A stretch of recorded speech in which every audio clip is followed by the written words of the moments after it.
Hi there! It's so nice to see everyone again virtually. You're on Music and Chat with Shueh-li Ong, and it's a good evening from me to you in Nashville, Tennessee. Please say hi in the live chat and let us know where you're tuning in from. Is anybody there? Who is there lurking in the shadows of the internet? Anyway, please say hello in the live chat and don't be backward and coming forward. And remember, if you have any questions for our guest or for me, to put them in the live chat as well, and I will attend to them as the stream moves along. I like to say thank you to those who joined our Music and Chat Facebook page. Also, a heartfelt thanks to dear friends who have agreed to be page ambassadors. They are Tony Fowler and Sam Yu in Victoria and New South Wales in Australia, Mike Brunt and Zap Wicks in Oregon and Tennessee, USA, and Ben Ang in Singapore. Thank you, you guys. You're the best. Also, I want to thank you for sharing my posts and for being the rowdy, cantankerous, but interesting crowd that you are at each and every of my live streams. You guys rock. How do you do it again? I remember I went through this hand symbol with Jim Robinson from season 1 when we looked at the New Jersey Prog House progressive rock music series in none other than New Jersey. So where are you all? Say hi, please. Okay, last week I had a question for you, and the question was, do you think the MPE controller is the new and better way to perform expressively? Last week we had the brains / duo behind the Haken Continuum and its sound engine, the Egan Matrix, Leopold and Edmund. And they were gracious enough to demonstrate what the instrument does and how it is similar but different to a synthesizer.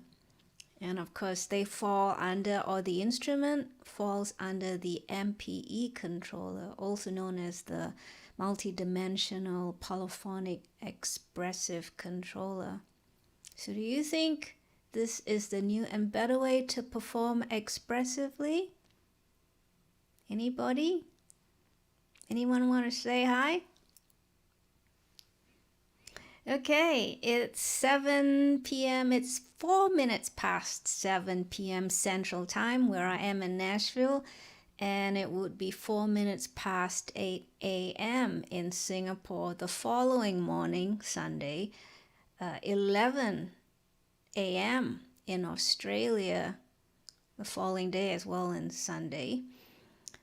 So let's get on with the stream. I want to play you something nice, and to do that I will put on my theremin cam because it's a piece for the theremin, and it's called Sarah and Isabel.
So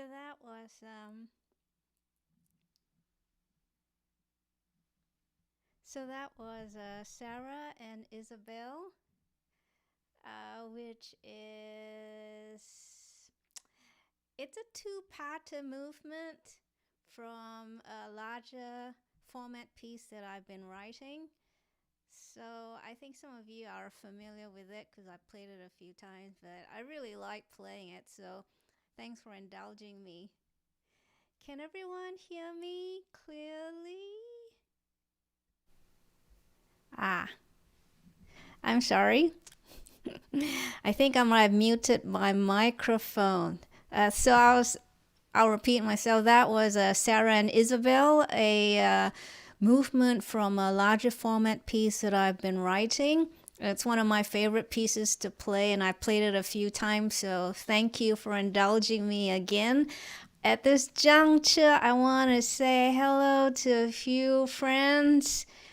Michael Spicer, Mix, my good friend Mix. Hi, Mix. Good morning. Where's your coffee? You should have a profile picture of you holding your coffee mug. I think that's a good one. Maybe a mug in one hand and some cables in another hand.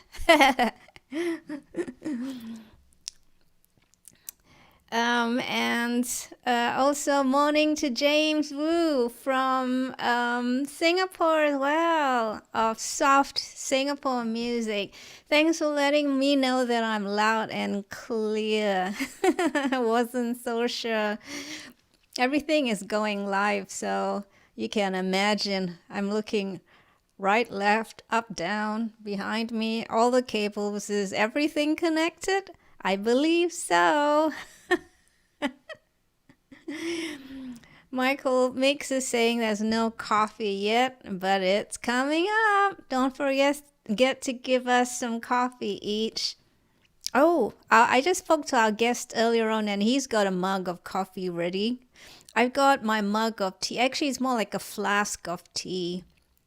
I rarely get to sip from my tea because I get so involved in the live stream that the sipping of the tea is just not forthcoming. Who else is hiding? Please come out and say hello. But it's good to see you, Mix and James. Okay, so I'm not sure about the two of you, but who enjoys horror movies? Those of you watching, who enjoys horror movies? I used to in my younger years, but I don't think I have the stomach for it anymore. But if you watched a horror movie without sound, the action kind of looks like maybe a little comical, or it could be going nowhere. But with the sound back on, you start to appreciate how this sensory device has the power to snatch you away from your wits end in a blood-curdling kind of way. Anyway, all which is to say, sound design is the creation of music reinforcement. Yeah, sometimes it's a reinforcement. And effects for a variety of use. And our guest, Robert Dudzic, has designed many sounds used in movie trailers. We're excited to have him on as a guest today, but before I introduce him, let me show you a clip of Robert at work. Mainly, I specialize to grab my gear and just go outside of my studio, and when I see something interesting, I'm like a little hamster. I just go and I'm gonna record this sound. My job is to make this sound really real. You're gonna believe what you hear and what you see. Ooh, Robert threatened us with making sounds that make us believe what we hear and see. So let's bring Robert in right now. Let's call him on Skype.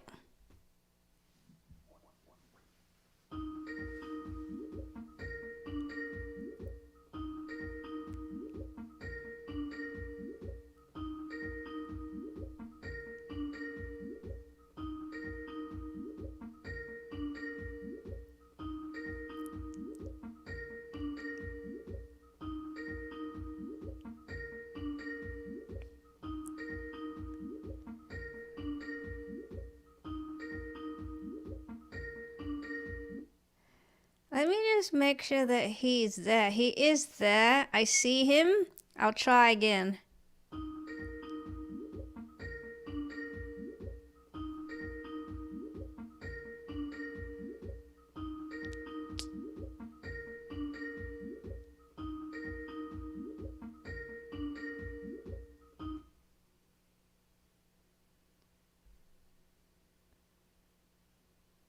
Ah.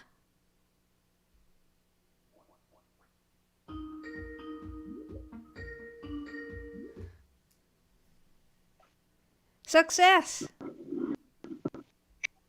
And we live. Yes. Yay! For a moment there, I thought you left us high No. and dry. Like waiting, and it's like, oh, my audio was kind of mute. I don't know how this happened. No. I say I'm here, and I'm here. Thanks, Robert. It's good to see you.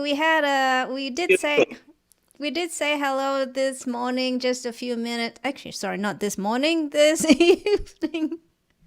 Yeah. I'm sorry, Robert. I have friends from Singapore and Australia who are already saying hello, and of course they are in their morning. They're tomorrow morning. Oh yeah, I know. There's a glimpse of the future. I know. So I know. Yeah, I have a lot of friends in Australia too. I love Australia, of course. It's where I was born and I miss it a lot, but the people there are good as well. So at this point, since we mentioned Australia, I want to say hello to Sam from Sydney, Australia. Hi, Sam. So, Robert, I played a small clip of you at work with your outdoor recording equipment. And so I'll start with some questions for you. Again, as you, about your work as a sound designer for movie trailers. I know that, you do sound design, generally speaking, but let's start with movie trailers. How did you get your first gig? How I get to this business? Yeah. You know what? For years, I think sound design for the radio, what I stay doing, and a lot of radio stations actually in Australia using my sounds, and in New York, and the company with who I am, there was Groove Addicts, right now the Groove Works, was having trailer and TV division. And the owner of the company approached me and said, Robert, would you ever try do maybe sounds design for trailers? I say, yeah, why not? Let's try, you know what I mean? So I did my first release with them, but the sound was not yet. I was not ready. My sound was too much like a radio, and it's take little evaluation. But the library became very successful, and it was good for TV markets. So a lot of TVs like Warner and Chappell take my library over, and they distribute me all over the world right now with my sounds, what I stay contribute for this thing. But for trailer, there was like a scale up, next level. So I've been waiting like a few years, and Dane asked me again, hey, we're starting again trailer thing. Would you like to try again? I say, yep, I think I'm ready. And I did my first release with them, and they become like overnight success. It's starting place in so many trailers, so it means we get somewhere. So that was my second trial, not the first one. Wow. Second time. But when I get finally, the stuff was ready with the big sound, with everything. And there was something unique. This is what I was looking. So this is how I break. That wasn't easy, but I get, because you have to be different. You have to have unique sound. Don't copy someone what's already exists. Even I listen so many trailers, like watch them to learn this thing. And the problem was not copy them. The thing was to come with the unique sound, which will be cool for the trailers, grab people attention, but not replicate stuff what's already in the market. Because the key was to give people something what they're going to listen. They're going to say, first of all, like, what the heck is this thing? And the second thing, though, but it's actually cool. You know what I mean? That's the factor. So this is how I get to this thing. It comes something unique, different. That's a wonderful story. A lot of the accomplished musicians or composers or sound designers I know, they all seem to have this natural ability to figure out what makes them special. And of course, what makes them special seems to be the ability to know how to come up with something and discern what is different, what people haven't done before. Because what people haven't done before is not necessarily easy to describe.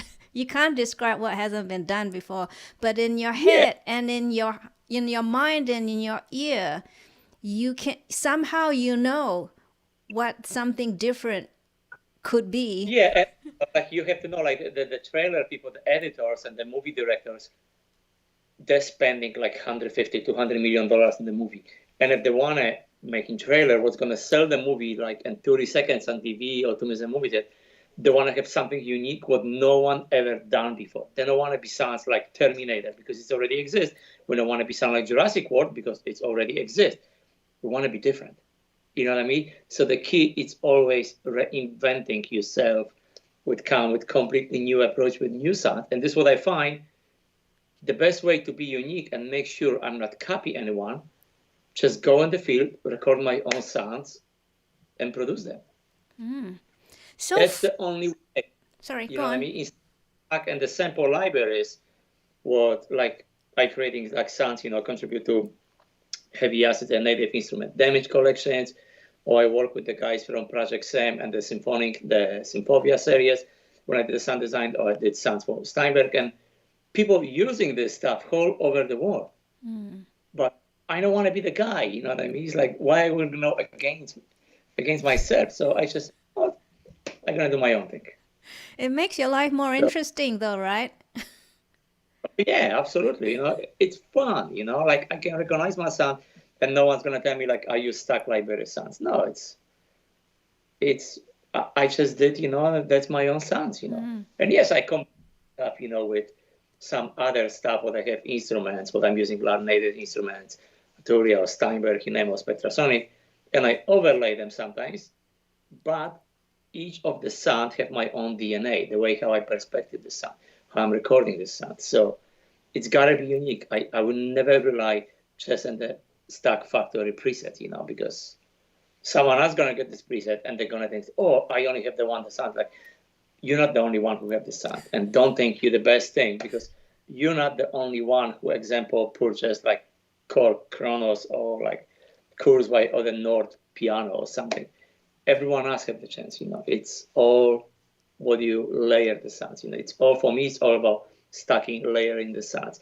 And the best thing is like my secret ingredients, it's my own sounds, what's going on top. Well, I have a few more videos of you to show throughout the chat with you, and we'll talk about your library of sounds in a minute. So I have a few more questions before that. Sure. For a trailer kind of project, do you receive a draft track to work with, or do you just get a description of sounds needed? Yes, so it's basically you're never getting draft, and it's funny, like the editors, when they're sending you stuff. Like example, I was doing stuff, and there was the what's in the movie? Who was it? There was some sci-fi movie. Oh, Luc Besson did this movie. Fifth Element. Not Fifth. The next one. Joan. There was one with Joan of Arc in it.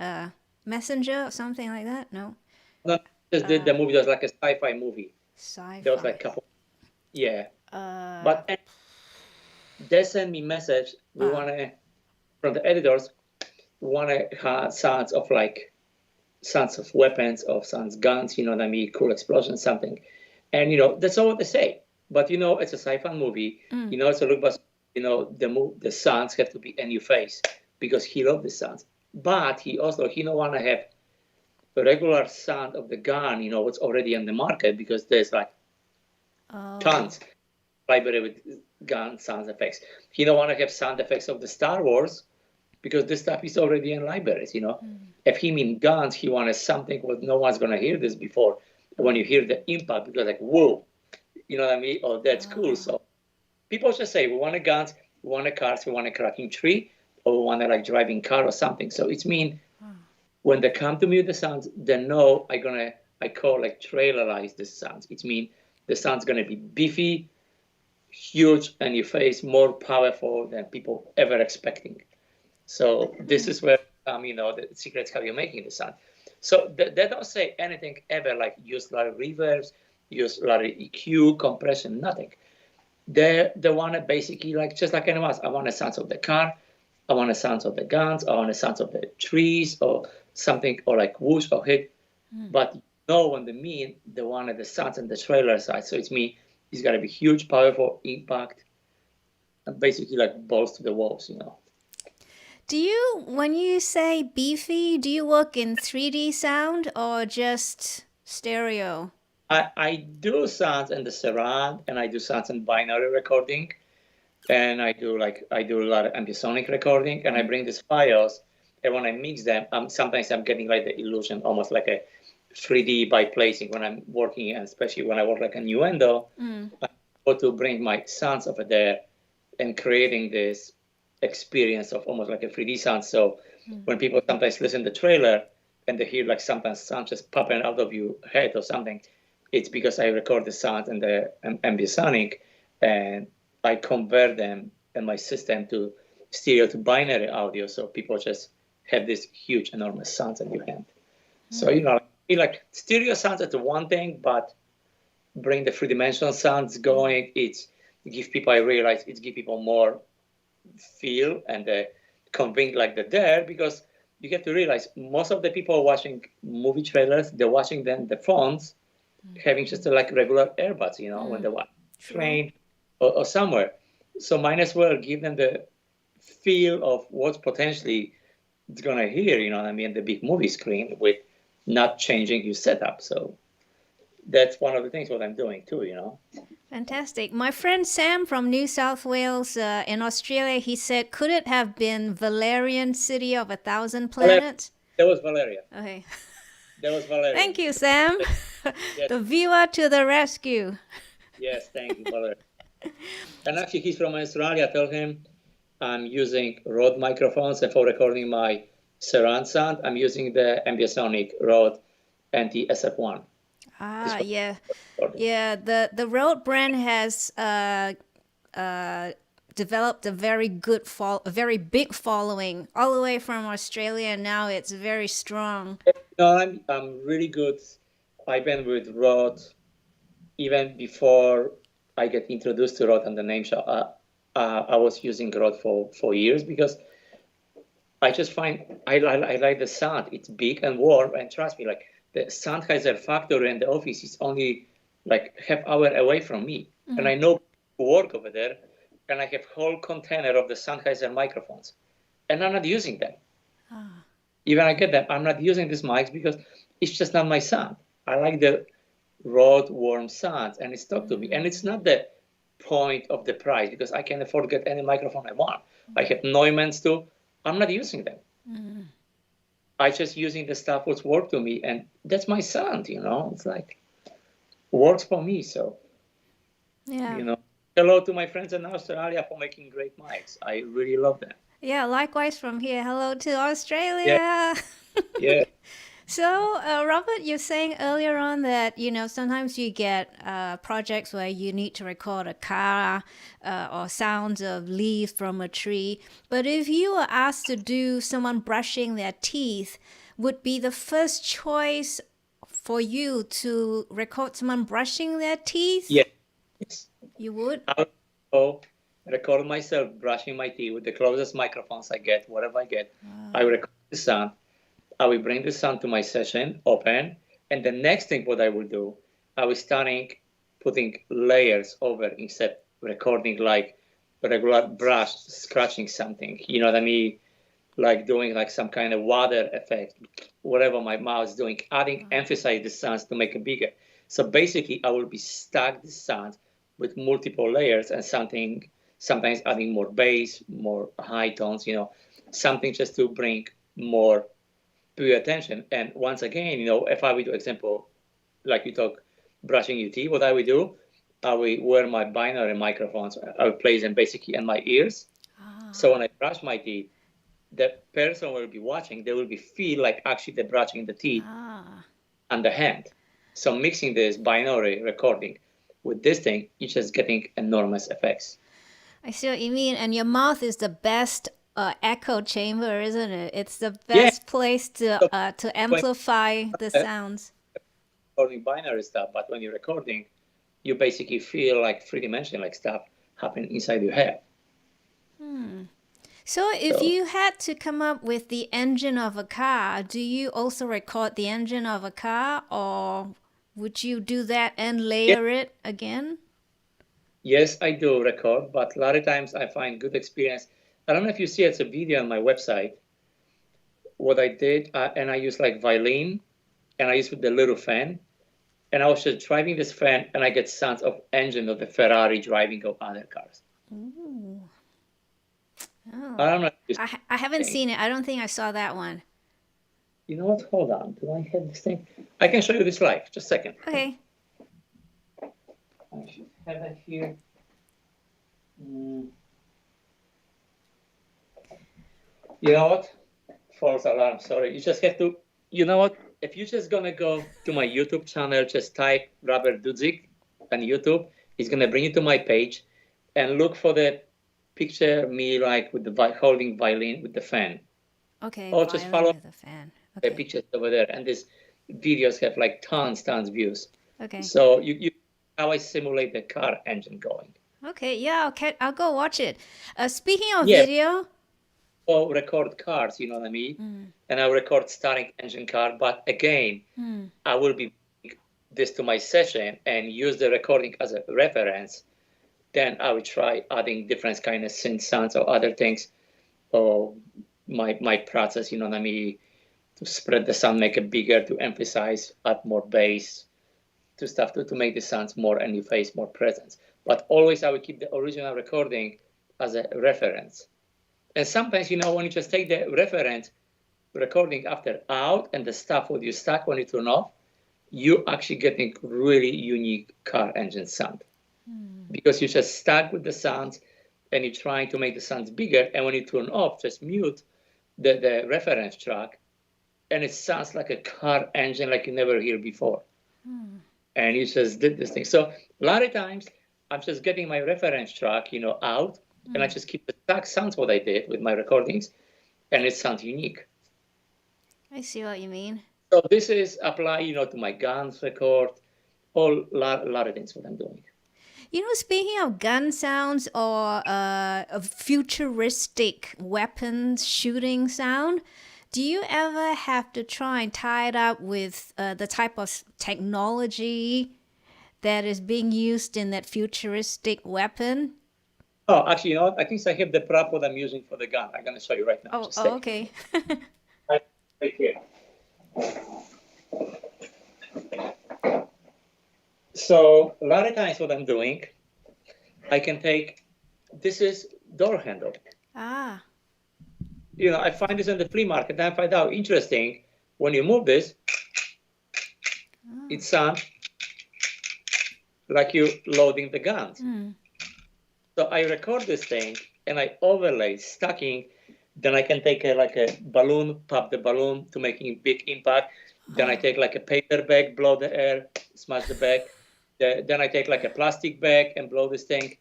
Then just stacking this thing on top, and I will use it as a plugin from Boom Library. It's called Enforcer, and I'm using this for sounds because for like gun sounds or explosions, because it just gives you like the extra bass punch. So I overstack latest things, and this is how you can do guns and other things when I want a recording, you know, like big effects, you know what I mean, of car, you know, like futuristic. I can use like, I love like little baby keyboards like these things, because the reason why I love, example, this keyboard have almost like no presets almost, or whatever they have is give me starting points, and I can tweak the sounds. I can use either this one or another thing. If I want to make like a deep bass, is the little Yamaha Reface CS. And again, beautiful thing, it's no presets on this keyboard. So any sounds what you make, it's making unique sound, and it's very close, beefy sounds to like CS80 almost sounds, but not yet. But it just gives you so much power. So I can create like a dives, other tones, you know what I mean, or distort tones. So I basically creating myself like a stack of the sounds of recording of the samples, and stack them with this thing, with this impact, and you come with enormous sounds. Some gun sounds. You know, Robert, in that first video that we watched, the clip before we got you in on Skype, we saw you breaking the window of a car. Oh, yeah. Whose car was that, and did you get permission to break the window? Oh, that's junk. I went to the junkyard, you know, like lots of my stuff. And if you see my videos, if you go again to my YouTube channel, you can see a lot of videos, me basically going in the junkyard, having sledgehammer, and just go crash window after window, or like breaking headlights, headrooms, slashing tires, dropping cars, containers, because this is my source of the materials, what after I'm using and stacking to creating the sounds. So a lot of times, if you have shoot a gun, you have like ricochet sound. I'm use of the impact of the glass, adding and this thing. And, you know, it's the little tiny details of the telling sound. This is what change the DNA of the sounds and bring the sounds more presence to you. And this was made the sounds after unique.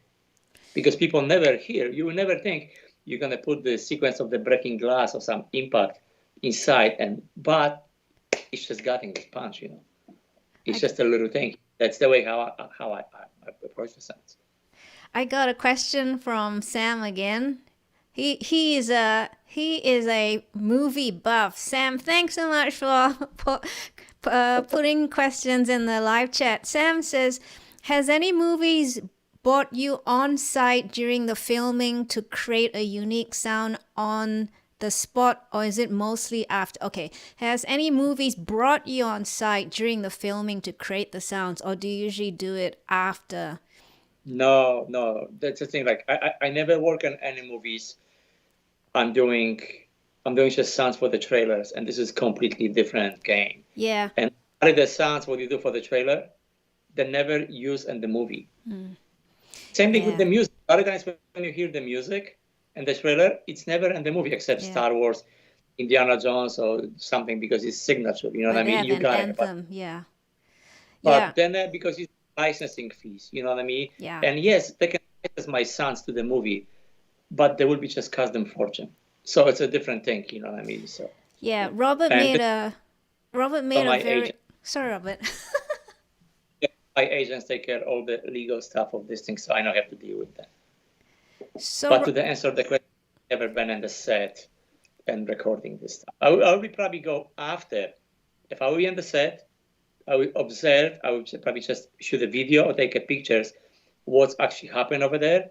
And I will be probably recording just as a reference audio of the set, just to having for myself or after for creating the sound. And probably back to the locations when everyone is gone and try recreating the stuff what the actors was doing, what's happening, just getting the most close-up reference sounds to bring this thing the closest to the authenticity to the sounds instead faking everything 100%, you know.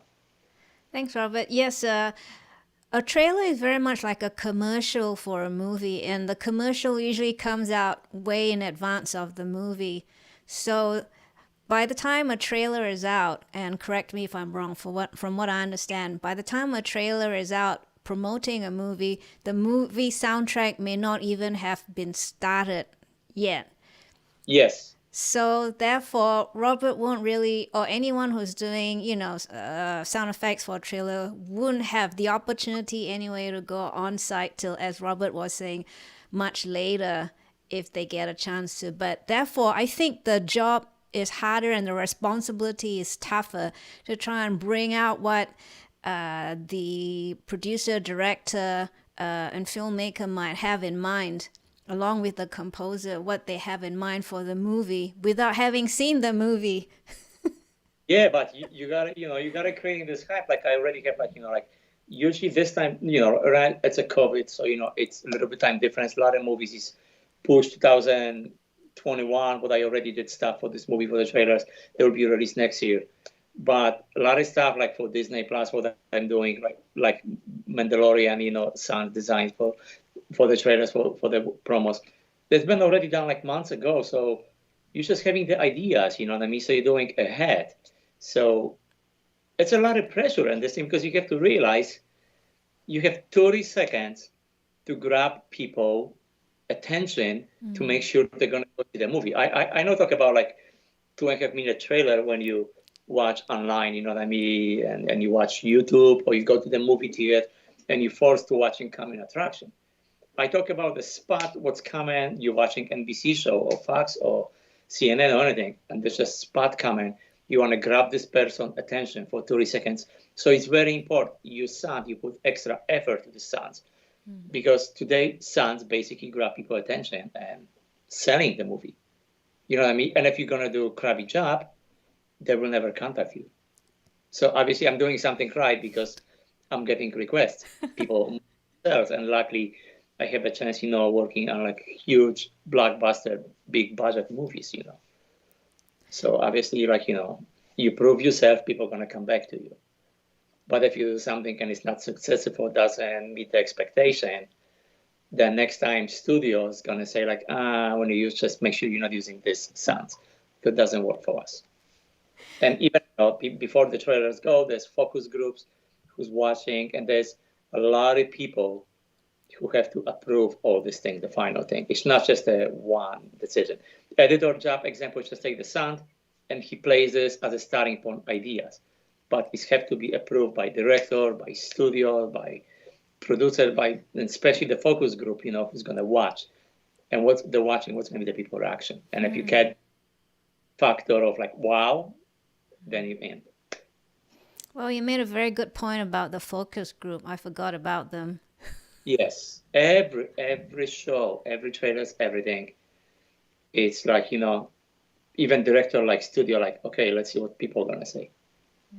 You know what I mean? Then when you're going to get that blessing, then you're good. Well, we know you're very skillful at what you do. So for a person like you, what is a mandatory kit of equipment that you use, whether it's outdoor recording, indoor recording, whatever project it is, you must have these items. I know you mentioned the Rode mics, but what other things do you use? For the recording, yes. So I'm using, basically what I'm going, my main things, what I'm using. So I'm using my pistol grip with the 3 microphones. I basically, I don't know if you see this on the video, but I designed this thing on my own, and people keep asking me, what is this, when I can get this? I say, you can. I designed this thing. I have the blueprint of this thing. Oh, wow. To my friend, because, you know, like originally graduated as a tech school. And I go to my friend, and a friend of mine just print for me the 3D print model of this thing. And I modify the pistol grip from the Rode microphone so I can attach this microphone. And so wherever I go, I have to have this set. I have my shotgun microphone, 2 my microphones and the for recording the stereo sound, and my DR680 MK2 Tascam multi-track recorder and headphones. That's all I need, you know. So what I'm going, it's not a lot, but this is what I need for getting good quality sounds and bring this thing. So I got to have 3 microphones. I can't just go with the 1 microphone recording sound. No, I want to have the control on the mixing of the sound. By having the microphone in the center, I can control and the mix post-production after when I'm mixing, if I want the sound more in my face or farther, and if I want to bring the live sounds of stereo or just focus on the sound. So it's giving me the flexibility. Plus these 2 sets of the microphone, the shotgun have different frequencies, respond, bring me like low end and details, and this one just bring me the ambience, the stereo, to emphasize the sounds bigger. So that's the 3 things what I have to have. Boy, that's a lot of archiving you have to do. You know what, it's like I kind of come with this idea, and I see right now online people posting this technique with the 3 microphones recording, and it's worked for them. And I hope they're enjoying, they realize how much power you have recording sounds this way instead just recording sounds mono. Get the directing sound of like locking door, and you get the sounds, but the sound, it's not live. It's just a sound like a Foley, like a stock library. Then you have to start adding the reverbs and other things, or spreading to make a sound bigger. Why? If the sound is already here, all you have to do, just capture the sound, you know what I mean? And you can bring in the mix and actually make a sound bigger, because you can control different frequency on the side and decrease frequency in the center. And when you connect all of them together, it's made a big sound. So let's watch another of the clip that I've got here, and it's of you recording some water. So let's watch it, guys.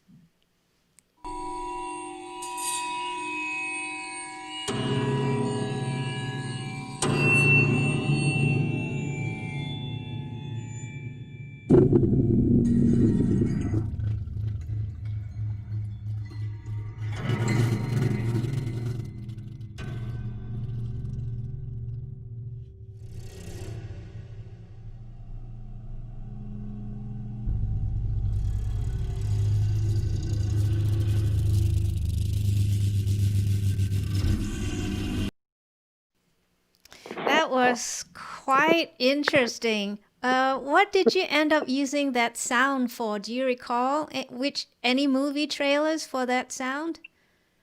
Because I don't see the video, could you describe me what you've been watching? Yeah, it was you. I'm not quite sure what this device was, but it was kind of like a rectangular thing, and it's vibrating, and you put it into a tank of water, like a fish tank, and then you moved it.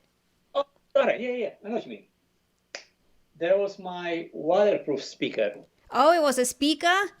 There was waterproof speaker, and I placed it inside, and basically I came up with the idea, I want to record the sounds underwater, because it's different frequencies over there.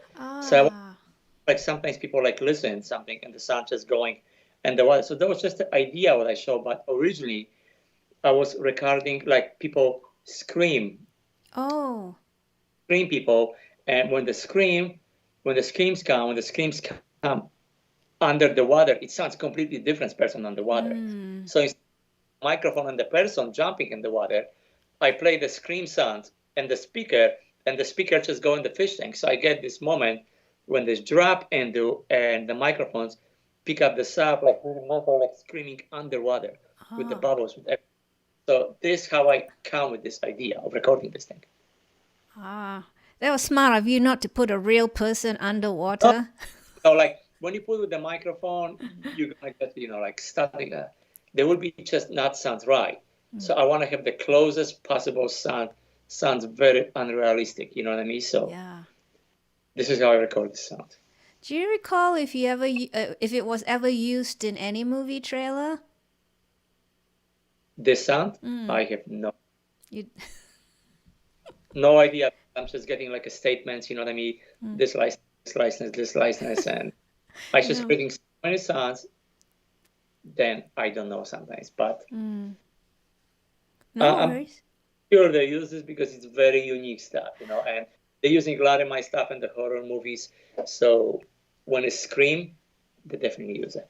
I can see how that would be really effective in a horror movie. So I want to say hello to another friend, Tom Brislin. Tom is in New Jersey, and he plays with the band Kansas. Hi, Tom. Thanks for joining us. So, Robert, are there any techniques that you use repeatedly because they work so well for you? I'm not saying that you repeat yourself, but there's some things you instinctively go to, some steps that you always do because it's tried and true and it works well for you before you differ from that. Oh, yes. So definitely my technique, it's always recording sounds and free channel, minimum free channel. Okay. And doing everything always when I bring in my session, I know it sounds strange, but I'm putting normalize everything on 6 dB. I don't want to have the sound too loud. And I'm bringing my levels like very to the bottom. That like high, the loud, no. And I always mix very quiet. I mix quiet, you know what I mean? So I bring him down, like 3/4 of my faders and the Cubase, I'm bringing down because I'm having so much power, so much room to place with the placements, you know what I mean, with volume of with the pen. And I also leaving myself so much room after running my final processing, like compression, EQ, or something for the master when I do. But one of the things what I do, I gotta say to my sounds when I'm recording the sounds, my one thing what I do, I'm not doing any EQs to the sounds, because I really believe when I'm going to add EQ to any sounds what I record, will be just take away from the authenticity of the sound, and especially with the ambience. If I'm going to put EQ in the ambience doesn't going to sound authentic. Yes, well, because I have to remember, you know what I mean, whatever I do my master, it's going to add some slightly little EQ with the multiband compressor, with something what's going, and I have to give so much room, leave to the mastering guys when they're going to master this stuff after final trailer, and have to leave the space, authentic space, to my sound's going to blend with the music, what's going to cut through, and especially with the other effects for the good, especially like sound effects for the future from the movies, like closing doors, people walk and this thing, you know what I mean, or like snoring, or you name it, wind, because the moment when I'm going to adding EQ, my frequency of the sounds, they're starting fighting with their sounds, and they will be hard mixing. So I try keeping my sounds the very pure, authentic sounds and make them sound big. It's not easy, very hard, but this is why I find out like Rode microphones just work for me, because they're not emphasize, they're not overdo the sounds, you know. So that's my one thing, you know what I mean. Always keep mix quiet and try keep the pure sound. That's my number one rule. Don't put any EQ on any sounds what I record, you know. So that's very similar to, sorry. Except that's a fake sound when I have to replicate something, you know what I mean, like sci-fi or something. But any like organic pure sounds, you know what I mean, like the Boeing sounds or something, I keep it the way it is, because water, it sounds like a water when you splash. If I'm gonna start adding EQ to this thing, it just doesn't gonna sound like water anymore. You know what I mean? It sounds like fake water.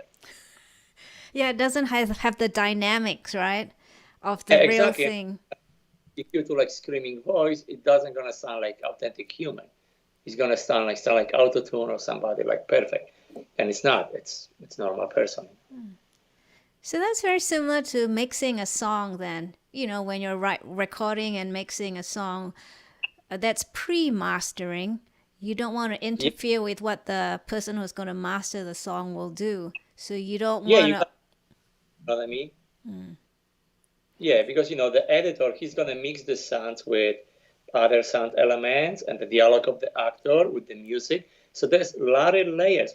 So I have to give a room to him. So my sound's going to cut through. They're going to be powerful, but the spectrum is going to give you. And the way how I explain is basically EQ is have to blend like this nicely together. You know what I mean? Not overlapping, just go blend it. So to find the right EQ and the final process, I think so it's one of my secret key, what I just find. But this is not secret, because basically this is how I hear. You have very good ears, Robert. Thank you. So Sam had another question, which is what I wanted to ask earlier on when I asked you about, you know, all these sounds that you have to archive. He wanted to know, how many backups do you have? Do you have to create a unique naming convention just to catalog all of the sounds?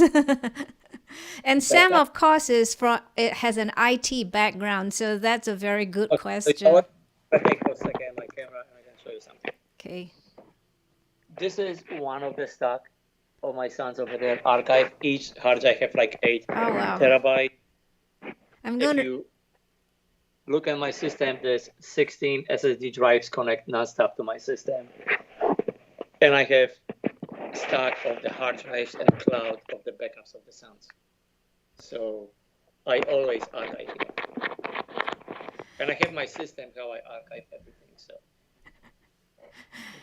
that's crazy. You know? There you are, Sam. That's your answer. No, you know what? That's the thing. You know what I mean? I believe my sounds, they're my intellectual property, and that's the most valuable things that I have, because I can replace any piece of the gear. I can get this any software. But sounds, that's my unique stuff what I record, and every sound what I record is always happen one. I don't believe for repeat of the sounds. Every sound's going to be unique, just like every person's going to have different DNA of the hair or anything. We all humans, but we all look different. We all have something different. So I have 2 backups. How many backups do you have again? More than 2? So you have 3 or more copies of the same thing just in case? And then on top of this, I constantly updating, my sounds and the additional drive, and basically the store outside of my house and my family house, because if something happened, it's outside. Once again, I have insurance for everything. I can remove anything, but stuff like this thing, it's Yeah, and you're smart. Plus cloud, you know what I mean? Everything is on the cloud too. I'm glad you trust the cloud. I'm not quite sure about the cloud yet for myself. You know what? It's like we have an iPhone, you know what I mean? And we're using Facebook, Instagram, YouTube. It's like it's getting to the point if somebody want to commit crime, you are too little fish, to commit crime on us. There are people who's going after bigger things. So it's like whatever. If you're gonna get this thing, what are you gonna do with this? You know what I mean? Yes. You gotta have sometimes trust. You gotta have life. You know what I mean? You gotta live. All right, Robert, I'm convinced. I want to say hello to another friend, Mike Flavin, who's tuning in from Phoenixville, Pennsylvania. Hi, Mike. Hi, Mike. So, Robert, are you a collector of objects then? I know that you go outdoors and find sounds, but how big is your room? My room or my basement or my garage? Uh-oh. I have like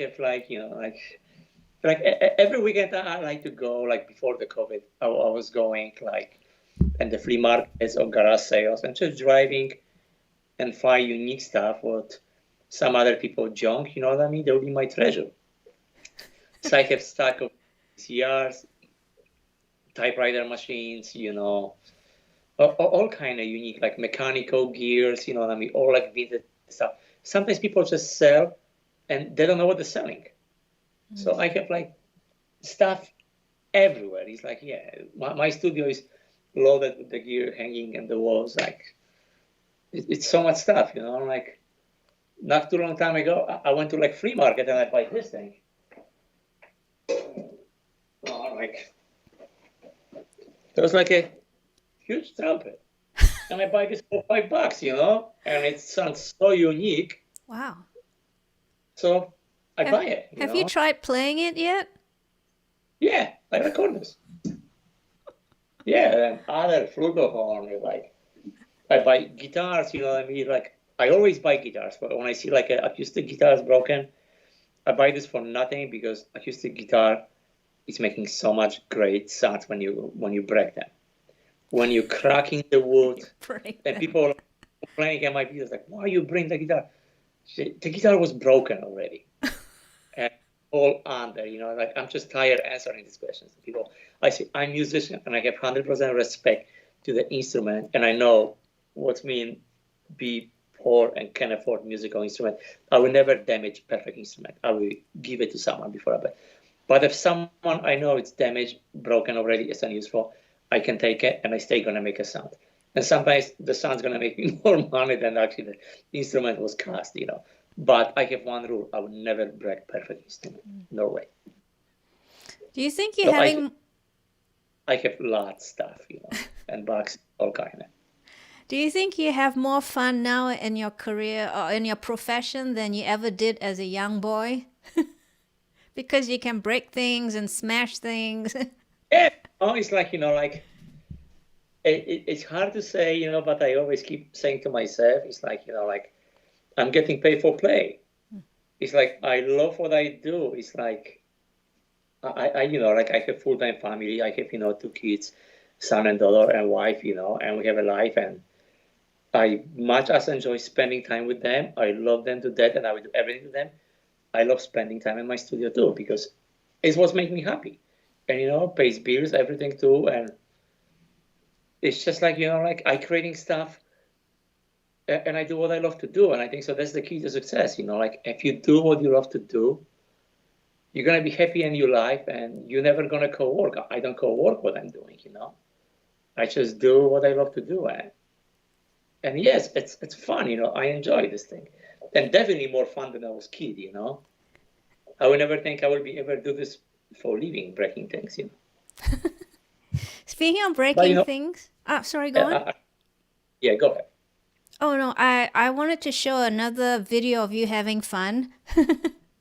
Okay. And it's with your Arturia minibcrute and the filters, the VST filters. So I'm just going to play it now. Oh, okay, cool.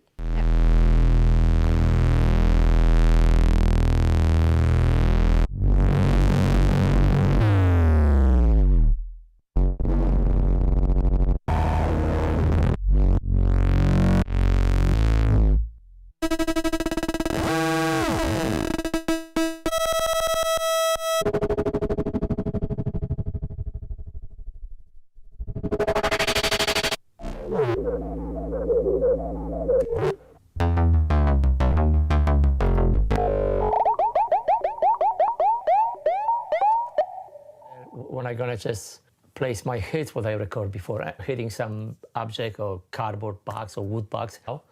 When you mix them together and starting play with cutoff filter, it just sounds crazy. So check this thing out.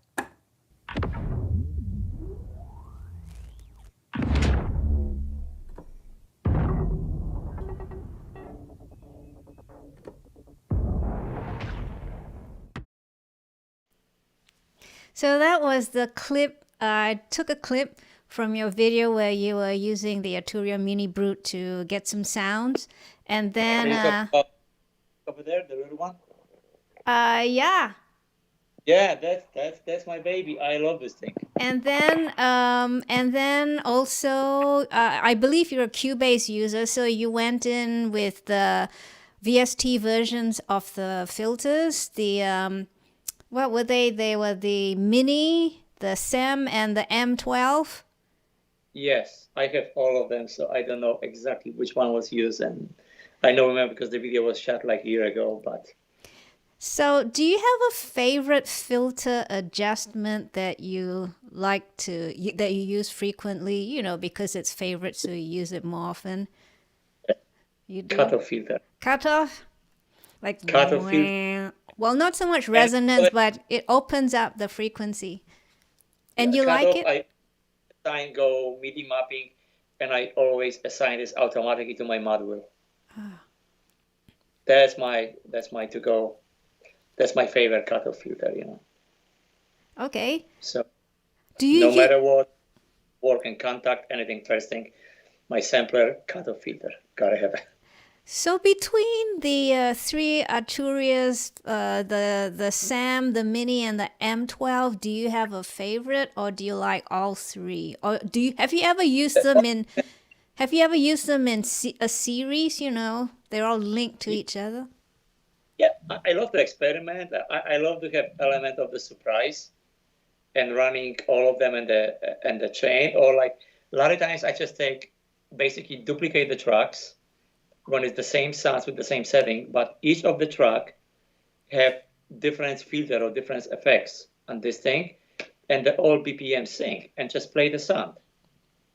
And just record this thing and just stack just the process with 3 of the different sounds. And you come with completely different ideas. So a lot of times stuff like this, if I want to do like a surround sound for myself, I can do this thing, and I have the original sound, and I have 3 or 4 different filters affecting the same sound filters. I can place this in different channel. All will be doing different effect behind me. How you doing? You know what I mean? The same sound, but they're all doing different things. And at the end, you're getting like a really cool effect, you know. And once again, when you're mixing the balance and the layers, you know, you come with a unique stuff, because sometimes you're just going to use just a part of the sound what the filter did. Then part from this thing and just basically cut off, and you come with unique stuff, you know. That's craft, you know what I mean? This is what's taking time to doing this stuff, you know. Yes, great ideas. I want to say hello to another friend who is tuning in, Brian Mooney, who is tuning in from New Jersey. Hi, Brian. Hey, Brian. So nice to have my U.S. friends as well. It's always a nice little party for our live streams. Yep. So besides the Arturia, do you use any other hardware synths to generate sounds? Oh, yeah. A lot. what are your favorite ones? My favorite is Arturia Matrix Brute. What's next to me, Big Baby. I love the Yamaha. I'm a big fan of the Yamaha CS series. Okay. And my favorite synths pretty much is all the synths with no presets. Like Arturia synths have no presets. Yeah. I love them. Some of them does, but like the Mini Brute or the Matrix Brute have no presets. So basically, from the starting point, for me, no matter what, actually no, excuse me, Matrix Brute have presets, but I modify them right away. But like the Mini Brute 2 have 0 preset, or the CS have no presets. So basically, the moment you move your knob, you come with different sounds. So that's the cool thing. And my latest things, my synth, what I just get, like in the beginning of the year, is the Hydrasynth. I really like the synth, but this is the hardware. And I have like Moog Voyager, Prophet, or like a Dave Smith instruments, and I love it. But to be honest with you, I'm using a lot like native instruments stuff, Kontakt, or I'm using Massive X right now. I'm a big fan, and I'm using Pigment. What else I like to use? Oh, that is synth released by generate by Eventide and Enfield Audio, I think so. And this thing, the most crazy synth I hear so far. So if you're looking for a synth, I think it's only $99 on Eventide, but I give you guarantee the sounds what you can creating on this thing, it's just mind-blowing, insane, So do you ever see this synth? I don't think so. I haven't really been out of the house, so to speak. Oh. Maybe if I'm going to load this. I know it's like great audio, but Cubase just loading right now. You see this? Oh, yeah. Exclusive Cubase users. And it's Steinberg product. And before I even get signed with Steinberg, I've been using them for like 15 years before. So that was just a natural thing, So add instruments, and let's go.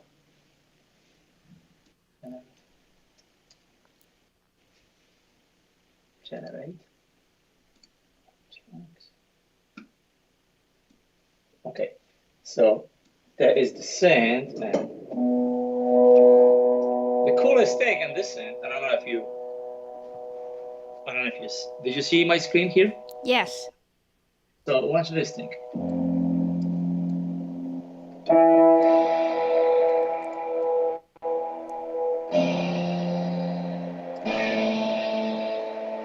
You can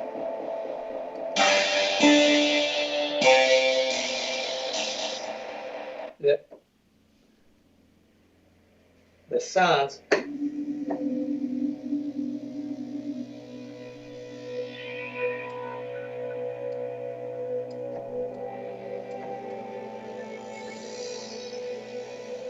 And just so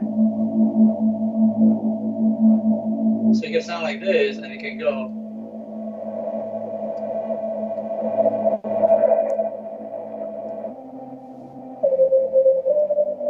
It's just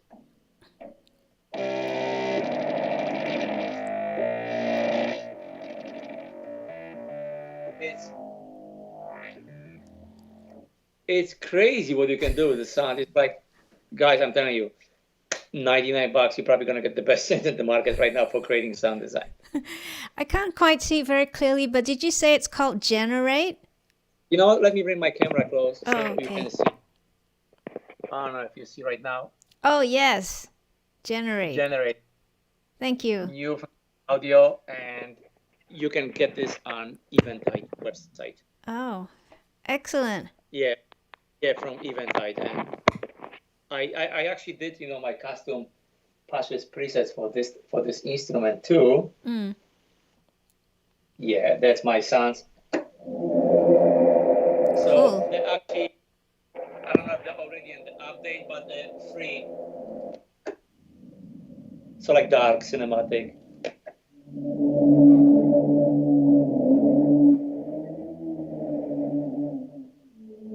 So I did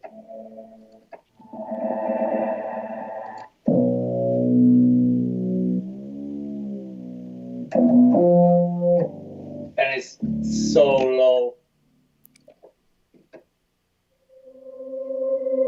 Ghosty.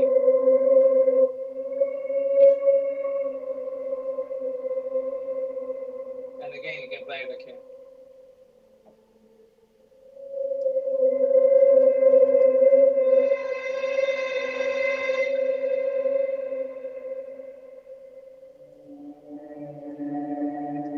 So it's just fantastic for the sound designer. This thing just completely blown my mind how easy I can do the sound. So I highly recommend this thing. If you have extra $99, it's worth it, because what you can count with the sounds just is beyond any expectations. There you go, everyone. You have $99, maybe for a Christmas present, yeah? Yeah, it's not breaking the bank, you know what I mean? And you can create very easy, really cool sounds. And they're not paying me for showing this. I'm just showing you because it's a cool instrument. It's really cool, unique, you know what I mean? And it's just different, and it's very beefy, and it's nice. We know that your favorite type of sound is a beefy sound. Yeah, I like using the word beefy, yes.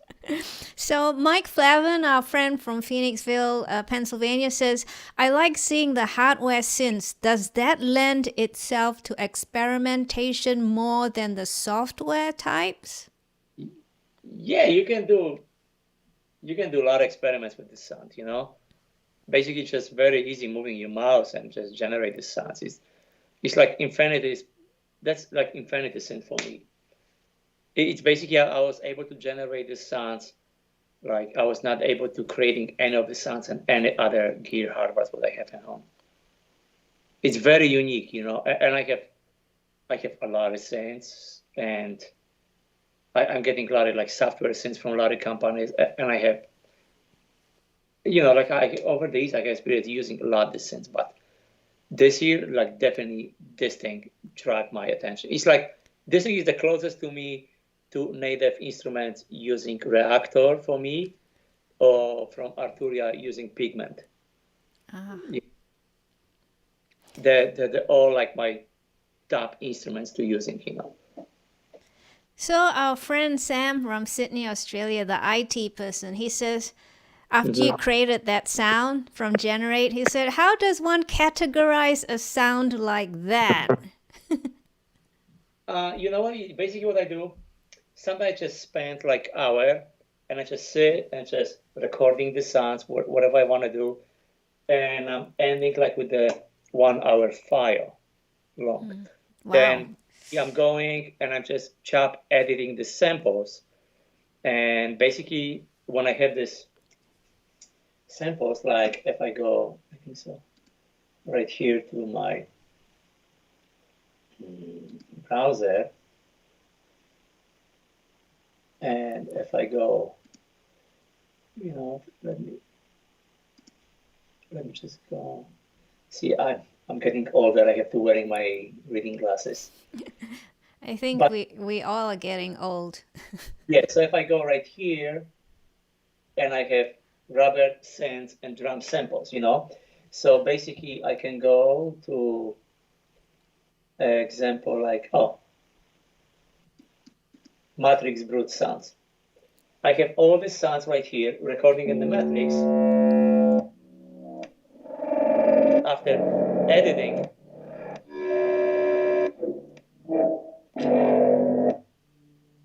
creating all this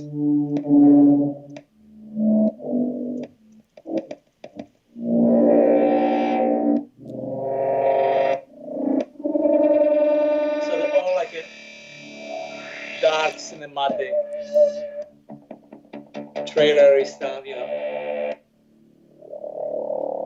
This is great sound for like big drum or like hit, you know. So like this, what you have to do, just take this sound, drag in the session, and add like black hole reverb, and you have beautiful sound, you know. Wow, I wouldn't know what to call all those sounds. I'd be saying, samples, and basically what I'm doing with them, I just stacking them after, and when I'm recording my sounds like impacts, car crashes, or something. Oh. I'm using as a source of the sound. I go beef them up. I'm adding the low frequency sounds from my synths, which is adding very unique harmonic sounds, to creating it. So if you had to create an ambulance siren, would you go out and record one or would you synthesize one? Depends, because right now, like, I don't know if you see where you are, but example, police and siren right now changed a lot because in the last few years, they're starting to apply something what's called Rambler. And if you're in New York, you can hear this, the police siren, it doesn't sound like woo, woo, woo. You hear like the low bass going on there. So this one, I went to the city, and a friend of mine from New York, he went to the police station and he recorded for me the Rambler sounds. Oh, because nice. it's very unique sound, So you have to thank your friend with a Christmas present. Yeah, so, I don't know if I can find this right now. Or maybe like,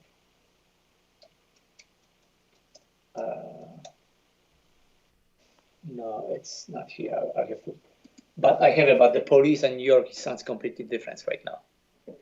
And I hear like even in my town right now, the fire stations, ambulancing, they're all adding this stuff because what Rambler does to you, people are not thinking. The high noises where they are, it's just getting very easy. And most of the people right now on the streets, they're wearing headphones, they don't hear this thing. What's good about low frequency is people feel the bass. You don't have to hear it, you can feel the sound. So when the car is coming, you can feel this. I remember first time when the headphones walk in the street in New York, like, what was this thing just drive? And I look and there's the new police siren with the Rambler. So stuff like this definitely go record because especially having this in New York recording in the streets, good luck recreating the sound. It's they'll be just fake. If you're working like in the like old French or German movie with the old police siren, you can fake this stuff. But this stuff is gone. The sound is more complicated, and when people are gonna watch right now a movie and the trailer, they gotta see this thing. I wish I would find this sound. Like. Where I have this thing, like I'm serious, just want to show you this stuff, Hold on, maybe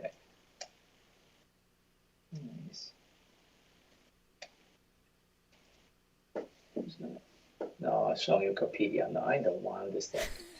Sorry. No worries. But I have them, That will be the thing, Thanks for trying, Robert. So I also noticed that when I was going through some of your videos that you use RAUM, a reverb plugin. Which one? RAUM, RAUM. Oh, it's from Native Instruments. Yes. Yeah, this thing is awesome, yes. Is it your favorite reverb plugin? It's very unique. It's a different reverb, what you can do with this thing. And I'm glad you bring this thing because right now, I love native stuff. And one of the latest things that I did, the release Guitar Rig 6. And I'm using a lot of times Guitar Rigs to my sound design for the effects. And now the RAM and all the series, the effects with this, they actually implement in the new Guitar Rig 6. So I can use this in my chain with the distortion, with other stutter effects, with other crazy stuff. So it's very powerful reverb, All right. I might need to go get it for myself. And it's very unique. Like I have all the bundle lexicon reverbs, you know what I mean? And I'm not using it. I wish I would get the money back, sell this stuff. Because I'm looking for like something unique reverbs, and this is really cool, Okay. Thanks for that. So let's watch your last video. It's a one that looks at some of your sound library sounds from Damage 1 and 2. So I'm going to play it right now. Just a clip. This is Damage 1. And before we're going to go to the Damage 2, I just want to give you like a quick reminder. Do you remember this sound? That's the original Armageddon sound, and everybody loved this sound because they were so powerful, and that's a great story how we record this.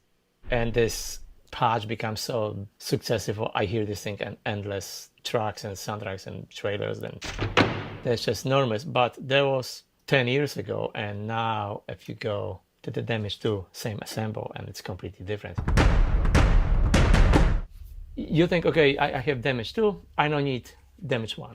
I show you something what's come from the point of the sound designer, because for me, doing sound design, it's all about layering sound.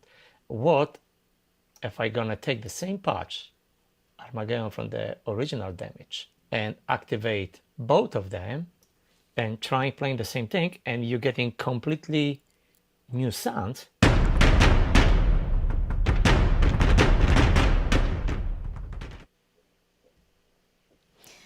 So I don't know if you saw... Oh, but watch, I just find it. Oh, okay. That's the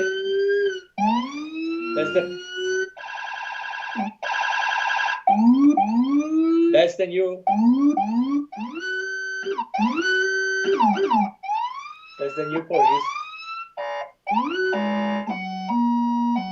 That's the new police.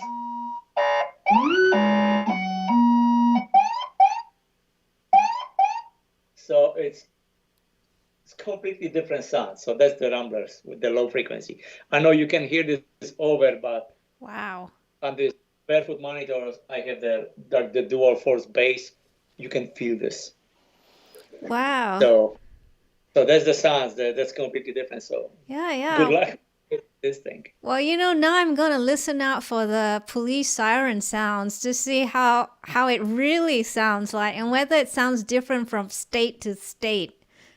No, that they're all getting fly right now. Oh, they're gonna all have the same kind of siren? Yes. I read somewhere someone mentioning how the US siren is different from the UK siren, which is different from... Oh yeah, same. I know, absolutely, yeah.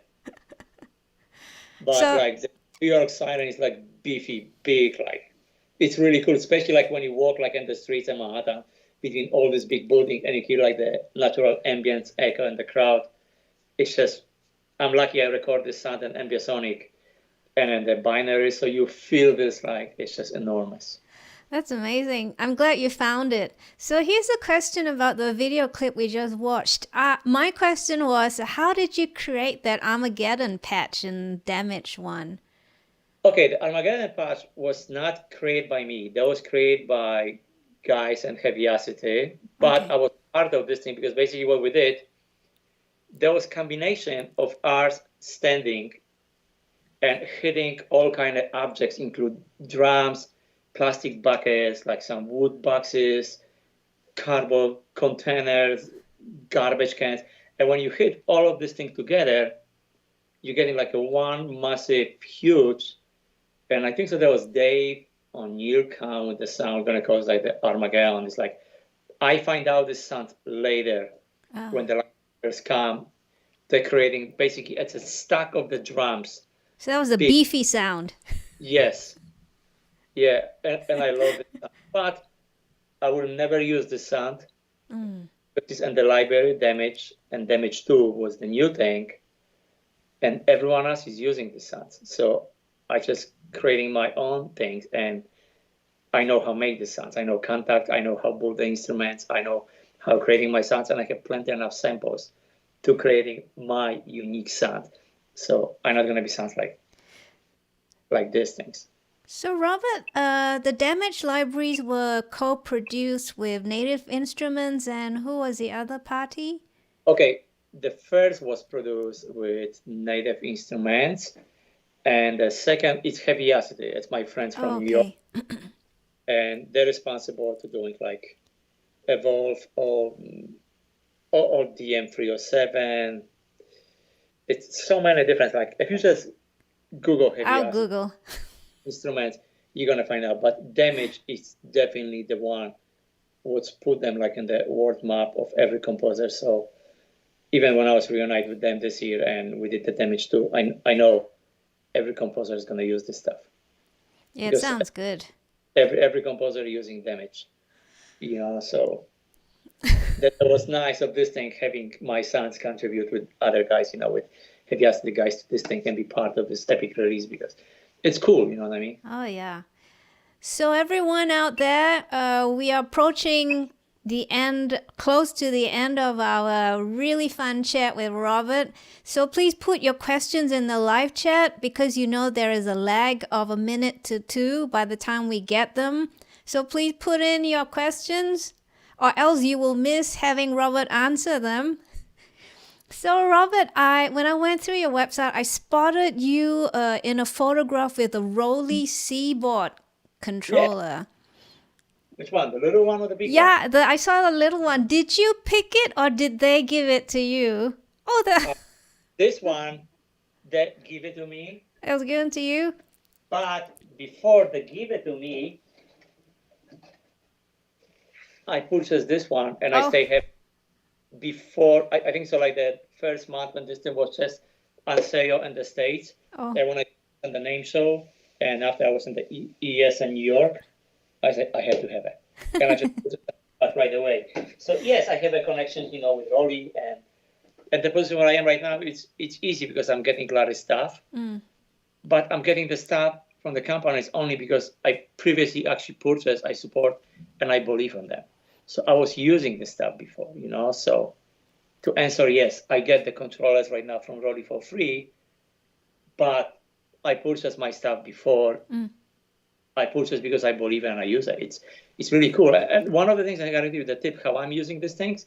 I'm using like orchestral libraries, you know, when I'm playing and stuff. And you know, you play with the sample libraries, or play with the piano, or any synth, and you know, it's just a patch. No matter it's aftertouch, you know what I mean. You have some minimal control with this thing, but you don't have the like full kind of expressions. So what I'm doing on top, I'm playing in my one hand. I usually play the sounds, and my left hand and the low keys, and I'm setting the lower octave in my Roli. So I'm trying to get like some kind of different sounds, layering them, and play them at the same time.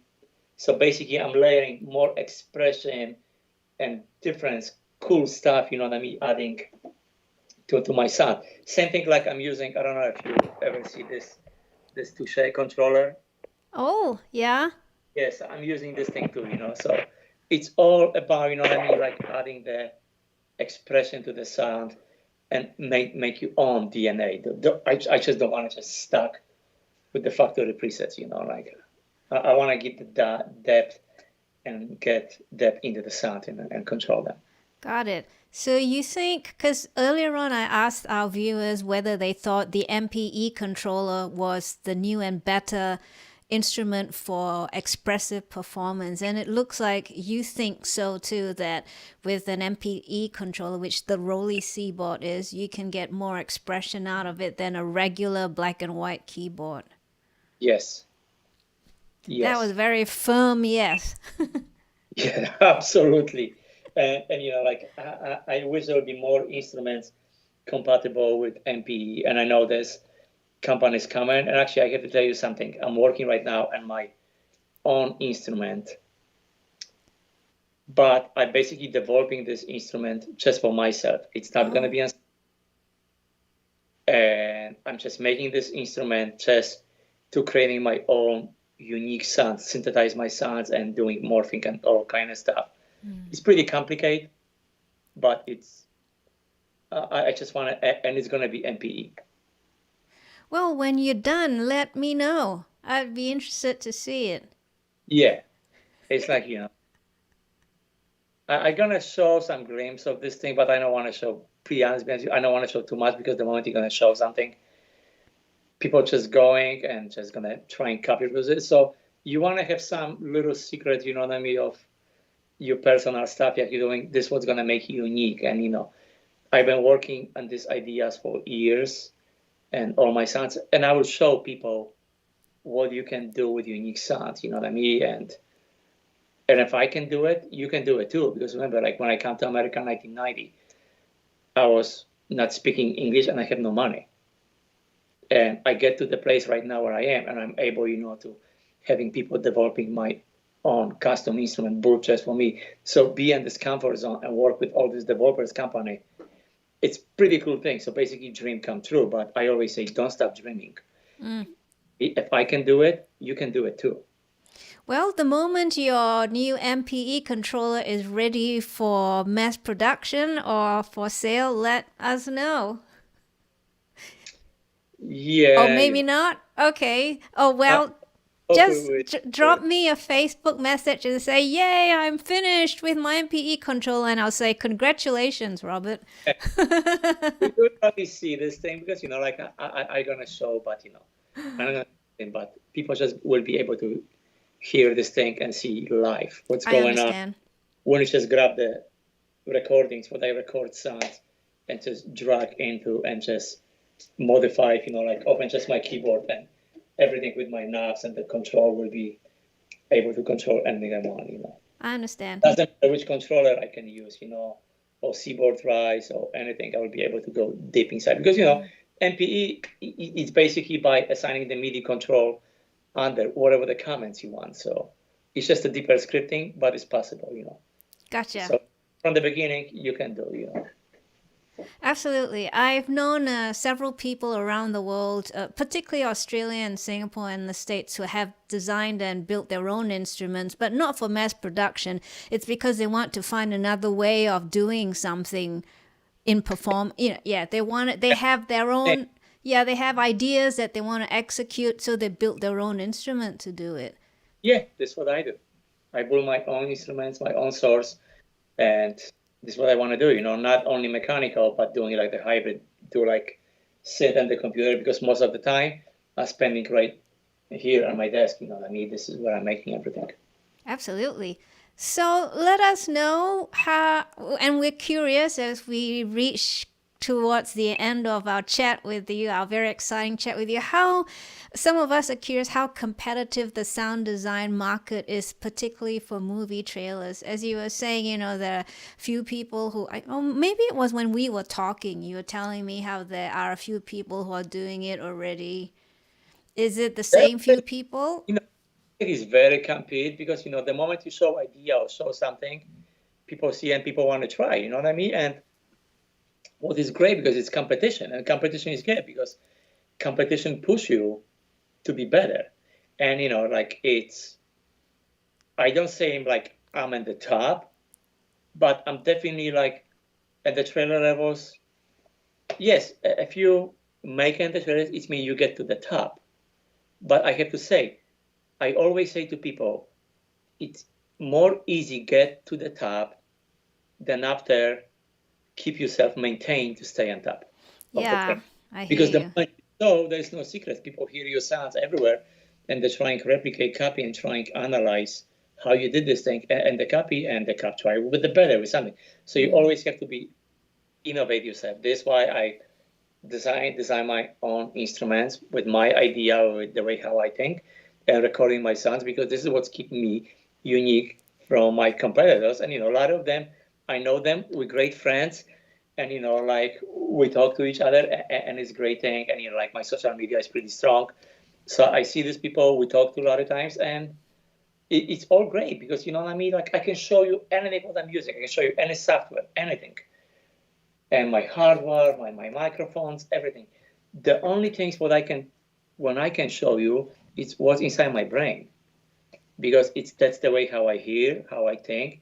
And to be honest with you, I love the element surprise, because tomorrow when I'm going to work, on Monday, I really don't know what I'm going to do. Because it sounds just inspire me.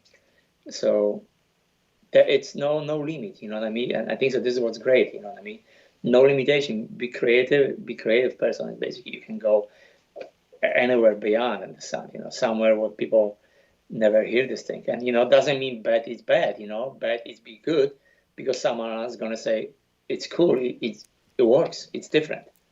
And people are looking for something what's different, So in the end, before I'm going to end, I just want to give you advice to any people who want to do the sound design and get in this world. If you're going to do sound and somebody's going to say it sounds weird, or like, I don't know, it sounds strange or something, I would say take this as a compliment and think to yourself, you have something. You have something what people don't hear before. So go for it, because he might not going to like it, and there could be one person who's going to like, and this one person could change your life forever. There you go. Words of wisdom from Robert. Also, I agree with you, Robert, that being on the top is a hard position to maintain. For that reason, most people think, oh, well, you got to the top. It must be something good, so we want to copy you. And how to reinvent yourself requires a special personality, like you're saying. You are your own greatest challenge. Just be you. You know what I mean? Be you. Don't copy. Especially when you're gonna get to the top, don't copy anyone. And if you want to get in the business, make sure you're not copy anyone, because the editors, they already hear everything what's possible in the market. Robert, what could you name maybe your most favorite project that you worked on? Is there one that you had so much fun working on it you wish it never stopped? I don't know. I think so. My trailer collection rate is like, I really enjoy working on this thing because it's just giving me so much freedom, you know. It's like each release, when I'm releasing, people don't know what to expecting, what's going to be next. And I know when I release, you know what I mean, when my people just tell the people example, like that it could be Disney or Universal or Warren Chappell or something, people already know my name and that they know it's going to be good. They don't know what, but they give you the response. Just send us directly link right away to download when it's available. So it's a good position when you're creating your name, like creating your name as a brand. That's why I want to go everywhere under my name. So basically name, creating your recognition, that's your brand. Don't just name and go under one name, because the name one day is going to be sold and someone else is going to take over and no one's going to ever know who you are. So go as your person, who you are, you know, be yourself, and it's going to get you farther, and your name is going to be recognition. So in this case, you can always go, no matter what, you can come with different product or whatever, but as long as you're going to call your name under created and produced by me, example, someone is going to give you the recognition, and people is going to check because they know the name, because the name is connected to something, you know. There you go, guys. More wise words from Robert Dudzic. Did I get your last name right? I tried to look online. How do you pronounce it in Polish? Is it Dudzic or Dudzic? And Polish, you would say Dudzic, but in English, let's just say Dudzic. And this is how I've been saying for like last 2 years, just say Dudzic. I just want to learn it the right way, see? It's okay. I'm curious. I like to know what is correct. So, because, you know, it's knowledge. Yeah, exactly. You know, we're all learning. It's never too late, you know. So I have my friend Tony Fella, who is from Victoria, Australia. He said, thank you so much for the chat. Thank you. Thank you for listening. And Mike Flavin. Mike Flavin from Phoenixville, Pennsylvania, he said that was very good advice, Robert. Thank you. Thank you so much. It's all about, like, I believe we all have a gift, we all have a talent, and God was generous to share this, give it to us. And I think so it would be very selfish on myself if my knowledge, what I have, will be just take with me to the grave and no one will be share these things. So I want to make my life someone else better, you know what I mean? I want to help people, give them inspiration, and if I just inspire even today one person, I feel like I did something good, and I just gonna go tonight to bed sleeping good, knowing I help someone, you know what I mean? I might change someone's life, make you just feel good, you know. I have a few good friends of mine have said this before. If they do a favor for me, they'll say pay it forward. You know, instead of returning the favor, give the favor to someone else. Exactly. You know, like I have one rule, like if I'm getting gear from the company and I'm not using anymore or someone, I'm not going to put in the consignment and sell. I know one day I'm going to find person who's going to appreciate, who's going to learn, and I'm just going to give it to them. And I have friends like this, and when I'm going to give this thing, I always ask them the same thing. One day in your point of your life, if you're going to see person who's going to need something, do the same thing what I did today to you. And they all agree. I believe in karma, you know what I mean? So yeah, I'm not suspicious person. but I believe if you do good things will happen to you, and you're gonna always attract the positive karma and share this with other people. I agree with you. I'm like you as well. I'm not superstitious, but I do believe in the vibrations. If you give off good vibrations, then it will vibrate in a positive way, which is in a way what karma is. It's good vibrations. You are providing and giving off and sending people off with the good vibes. My daughter. Your daughter? We're almost done. Come say. Yeah. Hi, Ward. Say hello to my daughter. Hi. What's your name?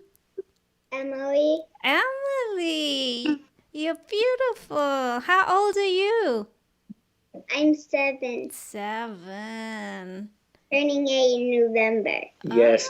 Oh, very nice. And I have to say, a lot of times, Emily just finds some cool objects and just come to me and show me the sounds, what it's doing. So don't be surprised and don't block kids or someone want to show you, because kids, they come like with the most creating, unexpected way, like you never think. And I'm thankful. Absolutely. And she's my inspiration. Aww. Tell me my dinner is ready. Yeah. Well, we're done, Robert. Thank you so much for spending your time with us and all your inspirational advice and all that, all the good stuff. We all appreciate you, and I hope to see you again soon, someday. We'll be in touch, and Okay. Again. Thanks, Robert. Bye, Emily. Thank you. All right, bye.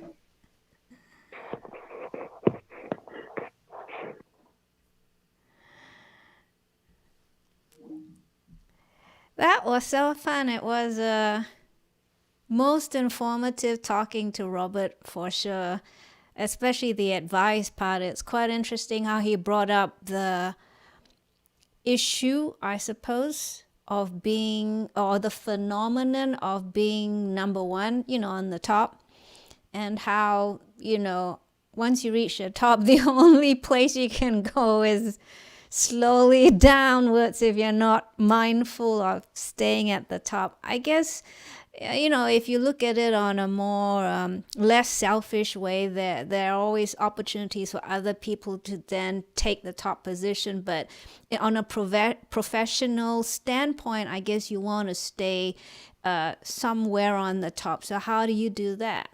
That was an interesting point.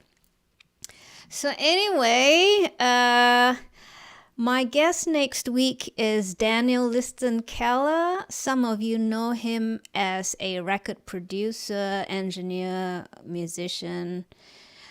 Daniel has been running his company Get It in Writing for 20 years now. Get It in Writing is a PR firm that looks after music and media tech companies. That's next week. If you want a reminder to this live stream, subscribe to my channel and please select notification to be alerted. That's that little bell symbol. And do invite your friends, please. The more the merrier, I say. Thank you. So, I hope you take care, stay safe, and goodbye from me till then. Bye, everybody. I'm going to wave a bit because I know it takes a few seconds to get to you. And you guys are awesome.